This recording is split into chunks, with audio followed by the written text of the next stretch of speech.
अवधूत चिंतन श्री गुरुदेव दत्त दत्तात्रय महाराज की जय।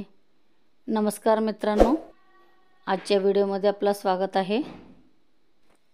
व्हिडिओला सुरुवात करायच्या आधी जे कोणी माझ्या चॅनलला नवीन असाल, जे कोणी दत्तप्रभूचे परमभक्त असाल तर त्यांनी माझ्या चॅनलला सबस्क्राईब करायचं विसरू नका।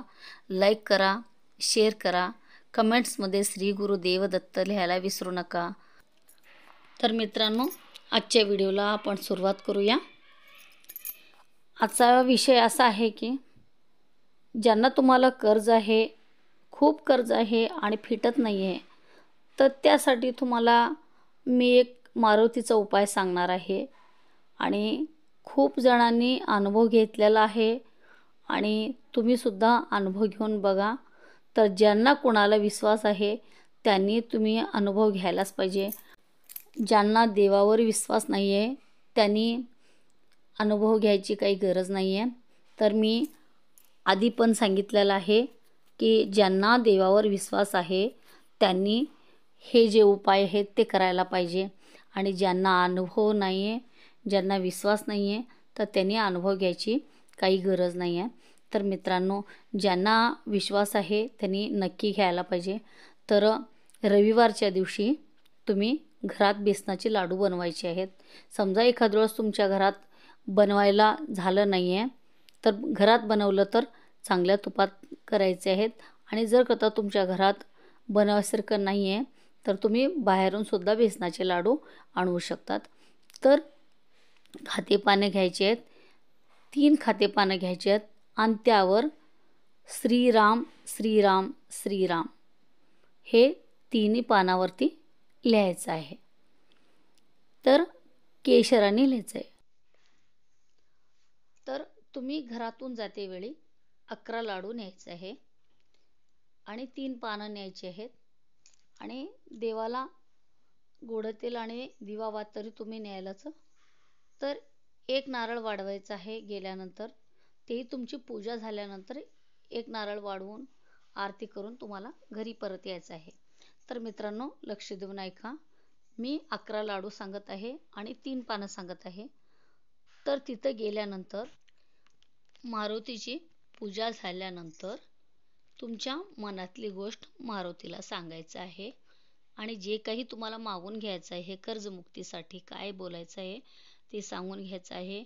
आणि 3 पानं ठेवायची आहेत देवापुढे आणि त्यावर एक बेसनाचा लाडू ठेवायचा आहे आणि नमस्कार करून हात जोडून मागून घ्यायचा आहे।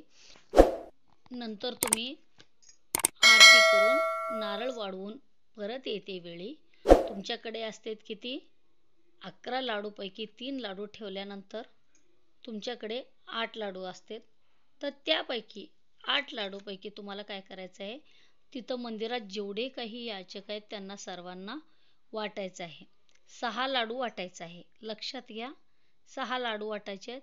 आणि नंतर 2 लाडू घरात परत आणायचं आहे आणि घरात आणल्यानंतर ते 2 लाडू फक्त तुमच्या फॅमिलीचे लोकांनीच खायचं आहे, ते दुसऱ्यांना द्यायचं नाही आहे। तर मित्रांनो, हे जे मी उपाय सांगत आहे हे तुम्हाला 11 रविवार करायचे आहेत आणि जसं मी सांगितलेलं आहे तसंच करायचं आहे।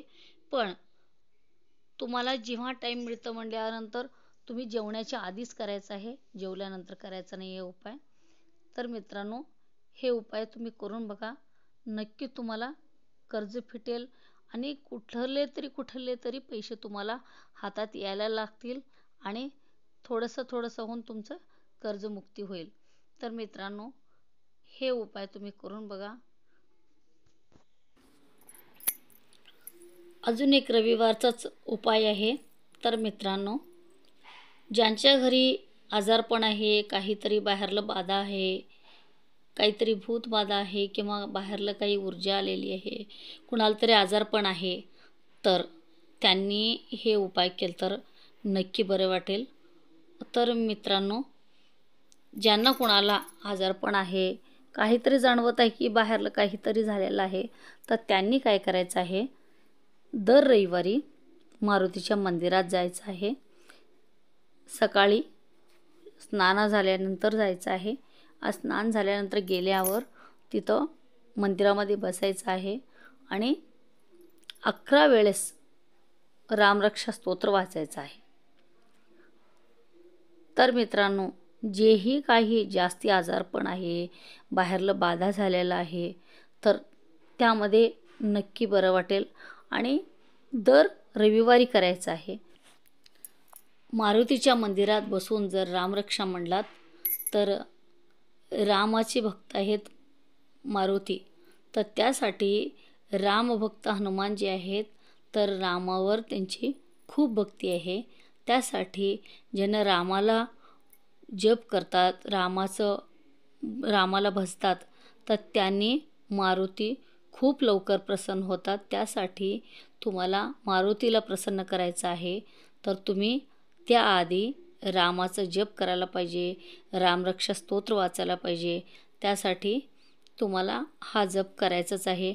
आणि जसं जसं तुम्ही 1 संडे 2 संडेला किंवा 3ऱ्या संडेला असंच तुम्ही करत गेला तर तुम्हाला आजारपण कमी वाटायला लागते. आणि समजा कुणाला असं अस्वस्थ होत असतं तर त्यासाठी सुद्धा हे तुम्ही उपाय केल्यानंतर तुम्हाला तुमचं स्वास्थ्य बरं होतं. तर ते सुद्धा तुम्ही करून बघा आणि अनुभव घ्या. तर मित्रांनो, हा जे उपाय आहे तुम्ही सलग 21 रविवारी करायचा आहे.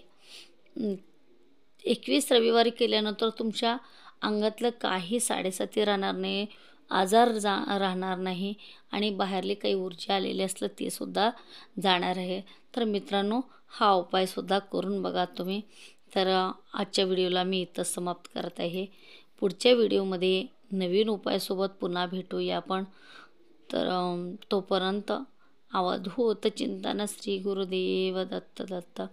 दत्तात्रय महाराज की जय. दत्तात्रयाची असीम कृपा तुमच्यावर आणि आमच्यावर सदैव राहू दे. तोपर्यंत तुम्हा सर्वांना माझा नमस्कार.